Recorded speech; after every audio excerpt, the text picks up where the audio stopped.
V prvom rade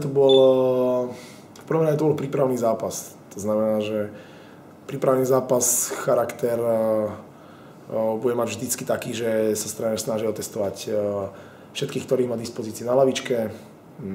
Snaží sa vyskúšať niektoré herné situácie, možno nejaké herné varianty. A jasné, že herný systém si vyskúšal, to, čo sme doteraz nacvičovali. To sa nám ako tak podarilo. Či úspešne alebo neúspešne, to už je na hodnotení mojej, plus hráči musia takisto cítiť, že to malo význam. Z toho zápasu si myslím, že chalani v šatni odchádzajú s dobrým pocitom, ja takisto.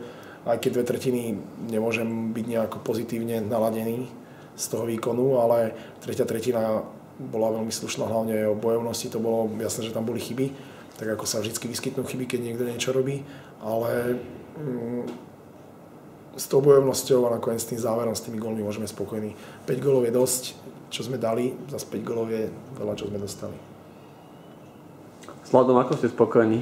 S ľadom? No. S množstvom ľadu alebo s kvalitou ľadu? S kvalitou. Kvalita ľadu závisla od počasia.